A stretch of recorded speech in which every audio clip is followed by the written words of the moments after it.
Hello, everyone. This is Wilson Cole with Adams, Evans, and Ross, and president of ELOC Global, which also owns Recruiting and Staffing Solutions Magazine and Backdoor Hires. And I'm joined with my lovely daughter and brand manager, Allie Cole. How are you doing, Allie? I'm good. How about yourself? I am doing fine. Today we're going to talk about, it's kind of a cousin to some of the other stuff that we've talked about, and that's how to position yourself as an expert. And, you know, there's multiple ways of doing that. We've talked about with LinkedIn, on Facebook, but I'm going to go back and we're going to go old school, because I really do think that for your better clients, my opinion, it's a way to build a deeper relationship with them. And that is going back and making sure, if you're not doing it, you need to start doing it today. And that is doing the old-fashioned e-newsletters, just getting good value, non-self-promoting, position yourself as an expert. Allie, kind of walk everybody through the process. I know you guys over on your team handle our newsletters, but kind of what the intent of that e-newsletter is going to be. Well, the premise of it is just to be able to talk to your clients, send them helpful information that they'll actually use without telling them, oh my gosh, buy my product. You can just reach out and send them a couple articles, or just give them something of value that will remind them in their email inbox about you. Yep. And that's also, you know, some neat ways to do it, how we do it on ours. If you ever get in our newsletters, and there's different things that you can use. You know, we do the credit alert, which is kind of a variation of a newsletter, but for the subject, we're going to say the more traditional newsletter, where you can have in the body of the article the content of what you want to portray. It's that information that you share with your clients anyway, but on the side, if there's some special offerings or things on those lines, you can kind of pepper those in there, as long as your newsletter doesn't look like a NASCAR with different logos and selling different items. So Allie, if somebody what would be some of the recommendations in just this newsletter where you're putting in content? What would be some of your suggestions on the things that you want to convey to clients, just in a general forethought? Well, a lot of marketing is just thinking about where your client stands. What concerns do they have? How can you help them better? And just put yourself in your client's shoes. And that's really the basis of any good marketing campaign. And I would just tell anybody to start there, where they can just walk through oh, well, we maybe can help them here, and put that into your newsletter. Have it easy to digest. Have it so you can click on it, take it you to another page, and just make it really easy for your client to understand.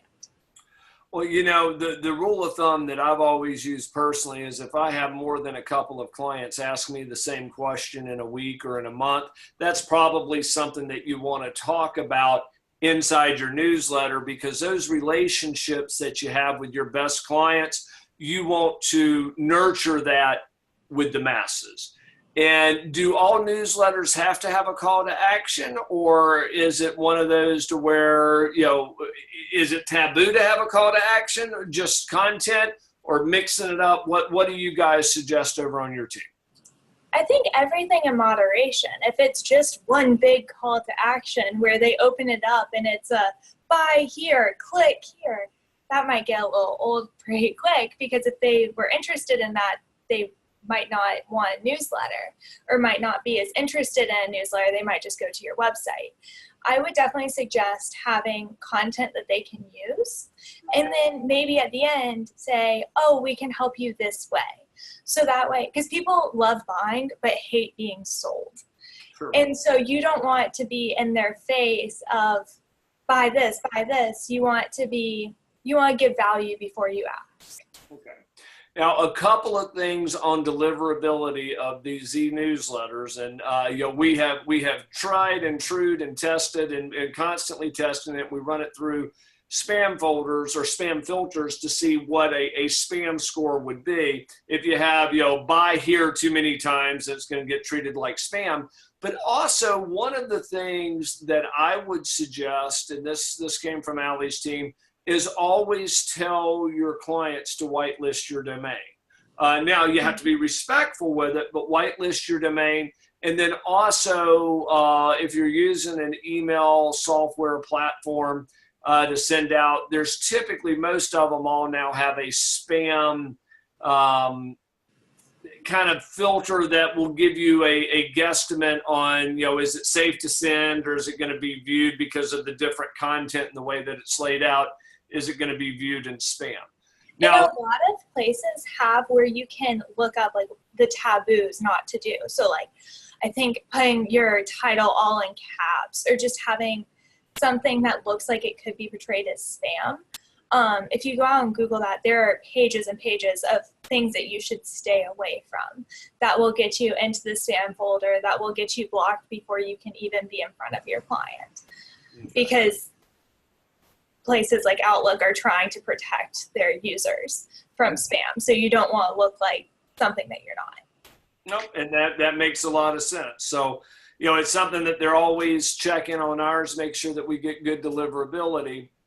Now, one thing is, if you would like to work with Allie and her team, they have just started, because we've had, there again, so many clients ask us about newsletters.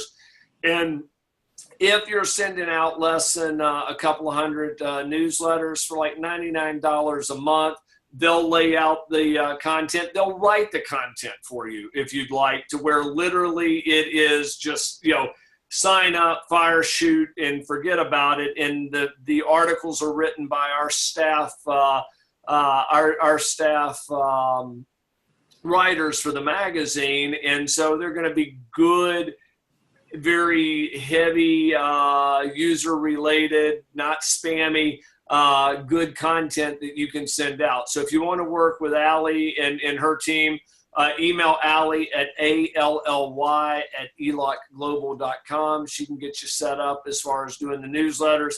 In my opinion, that it'd be the best $99 that you could spend if you want to be positioned as a